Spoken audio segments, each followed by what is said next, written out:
374405, State versus Collins. For Your Honor, Eric Bauman for the State. Appearances, counsel. Eric Bauman for the State Bar number 9755. Frank Kocka, 3-0 on behalf of Mr. Collins, President Custody, Your Honor. All right. Good morning.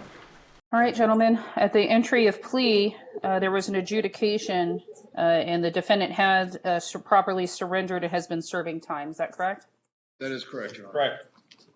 All right. Your Honor, before we Any begin, may I issue- inquire that I forwarded some letters of support to you yesterday by your law clerk. I did receive one additional from Mr. Collins' mother beyond that time frame of getting them to you, and hopefully you were able to get that this morning. I did receive all of those yesterday, and I can look in my email to see if that letter from this morning was presented. So give me a moment to locate that. Yes, Your Honor. And yes, I do have it. Thank you. The letter's dated June 24th from a Miss Coleman. Yes, Your Honor. All right, I have that. All right, any other legal issues that need to be addressed before we proceed? No, Your Honor. None from the State. Okay. I have received the PSI. Mr. Kocka, are there any issues, any Stockmeyer issues? There are not, Your Honor. All right. State, do you have victim speakers today? I do not. All right, then we will proceed with sentencing. Mr. Collins, please state your full legal name for the record. Zaon Collins. Mr. Collins, by virtue of your plea of guilt, I hereby adjudge you guilty of one count of reckless driving. You were previously adjudicated on the misdemeanor vehicular manslaughter charge and are currently serving a sentence as to that count. We'll now proceed as to the sentencing on count one. State. Your Honor, the State has agreed not to oppose probation in this case. All right, and the factors with regards to the negotiation, counsel? No, Your Honor. Now, I want you to present the factors that led to this negotiation on behalf of the state. My apologies, Your Honor. Your Honor, at the time of the negotiation, the State was faced with some significant issues in this case. First and foremost was the issue of the fact that the original charge of felony driving under the influence resulting in death was the grand jury saw fit not to indict on that. We were attempting to proceed to the Justice Court through a preliminary hearing on that charge. However, it was up in the air as to whether the Supreme Court would ultimately allow for that to proceed, considering the no bill on the charge previously. Additionally, the state had concerns over the change in the DUI marijuana statute that took place very shortly after this incident. Additionally, we received input from the victim's family, which was generally supportive of the disposition in the case before Your Honor today.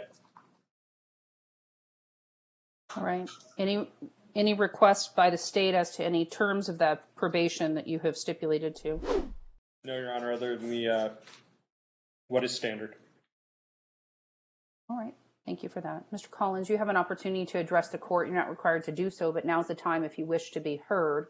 Regardless of whether you make a statement, your attorney will be able to speak on your behalf. Is there anything you'd like to say, Mr. Collins?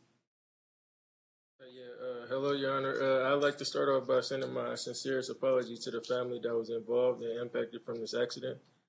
I understand I hurt many people with the road of my accident by recklessly driving, and I'm truly sorry. It's something I have to live with the rest of my life also. Since the accident, I've really matured and grown as a young man. I made a smarter decision and realized that I took a lot of things for granted, and I also realized how fast a life can change due to careless mistakes.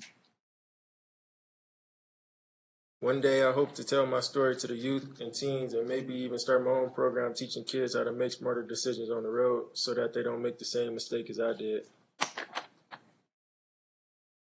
Your Honor, I'm here today to ask you to please grant me my probation.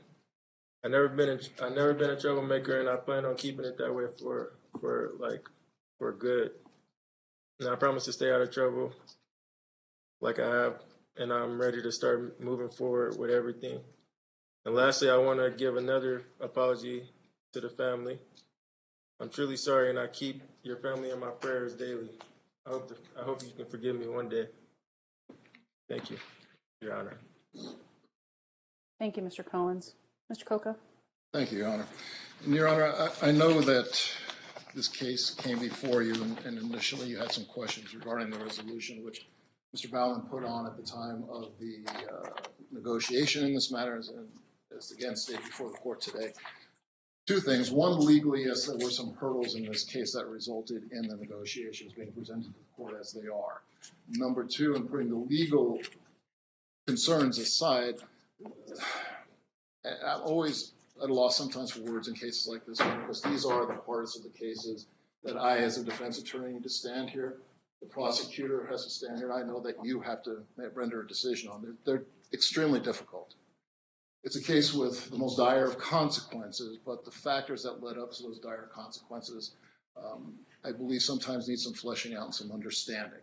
I don't want to make excuses, however, I do want to address the court with regard to mitigation. Mr. Collins is standing before the court today as a young man who made some very, very poor decisions. If we look at the PSI and we look at his prior criminal history, it zeros across the board. He does have one prior traffic matter. He's a young man who is excelling in school at the time. He is far and above most of the individuals standing to my right at this point in time. He has support from his family, who's present in court today. He has support from the letters that were given to you.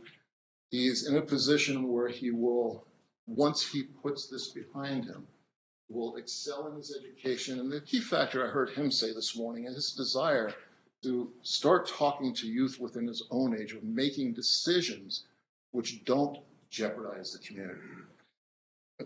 Zaon is a young man who I met at the tail end of this case. There was significant work done prior to my involvement with him.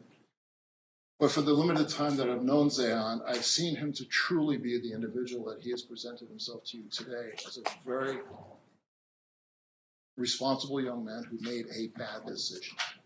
The consequences are, as I said, the most dire, which makes this difficult. I think what's helped him the best, and I don't think we saw it at the time, but what's helped him the best was the stipulated sentence on the vehicular manslaughter. What's happened is we've had the judicial system given the opportunity to show Zaon not only this isn't just a slap on the wrist, but he has been serving time. He's seen what the consequences truly are and could be. And I think he's not only benefited from that, but also, as he said, he's intending on taking this back into his community. As the letters that we've provided to the court, he has an opportunity to go back to school and work his way back up with his education and hopefully a sports career. He's a very talented, very well educated, and very moral young man. I have absolutely zero doubt that he, as a result of this incident, is going to go forward in his life and affect the lives of others in an extremely positive way. He still has some time to do to finish out the sentence on his misdemeanor. I know normally I've been before judges who would want to give a term of incarceration as a condition of probation. I believe that's already been achieved here. He's doing his time. The guards where he are, the COs, they have a very high esteem of him. I've actually heard from two of the COs where he is about just what an exemplary young man he is. And that's why I want to start off here saying what a difficult position this is, because on the one hand, we have the ultimate consequence. On the other hand, we have the ultimate chance to turn this around and benefit not only Mr. Collins, but others of his age. I'm going to ask that the court follow the recommendation by both parties and approved by the victim's spouse in this case, Judge, and grant him a term of probation. I see nothing but, and I almost hesitate to say this, but good coming out of this on behalf of Mr. Collins' part, Judge. So I'm going to ask for that grant of probation as recommended to the court. Thank you, Mr. Kocka. I appreciate your insight. Mr. Collins, by virtue of your plea of guilt, this court having adjudged you guilty of one count of reckless driving, I hereby sentence you 28 to 72 months in the Nevada Department of Corrections, and I will suspend that sentence and place you on probation that is fixed for 36 months. While you are on probation, the following conditions will apply. I have provided the maximum sentence because, as your counsel acknowledged, typically in a case like this, you would be incarcerated.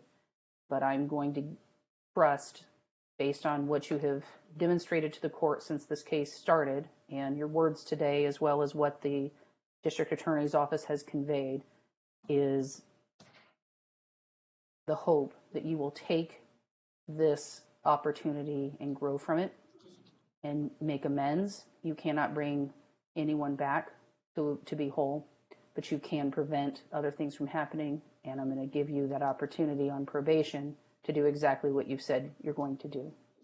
So on probation, you will have to do 100 hours of community service, and I hope that you will do that in something that deals with drunk driving, reckless driving, anything along those lines that could help other youth avoid the same fate.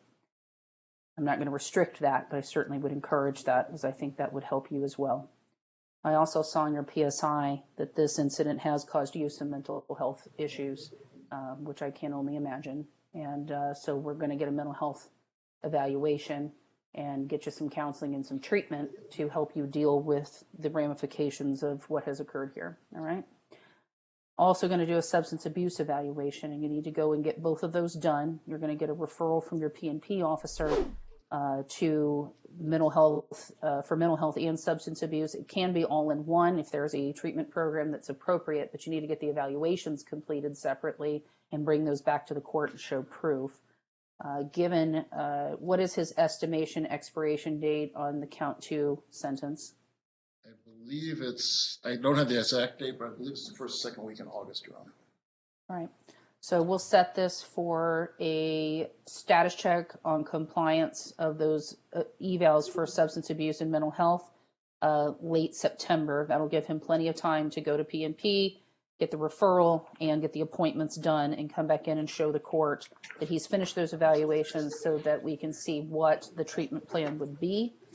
You must comply with these conditions and go through all of the counseling and treatment as recommended. Failure to do so will result in technical violations and more time at CCDC. This department takes probation very seriously, and the conditions of probation will be complied with in this case. Do you understand that, Mr. Collins? Yes, Your Honor. All right. All right. While you're on probation, these are the standard conditions are imposed, and these are the special conditions. In addition to the substance abuse evaluation and counseling, as well as the mental health, you're not to use, possess, or control alcohol or any legal or illegal substance while you're on probation without the permission of your probation officer. So if you need to take a medication that's a controlled substance because it's being prescribed, you need to take the prescription and get permission from P&P before you start taking it. Any other type of medication prescribed by a physician, as long as it's not a controlled substance, is not an issue. You and your property are subject to search anywhere that alcohol or drugs may be located, including cabinets, refrigerators, closets, nightstands, medicine cabinets, with or without a search warrant by your probation officer. You're to have no contact whatsoever with the victim or the victim's family unless otherwise approved by the court or probation.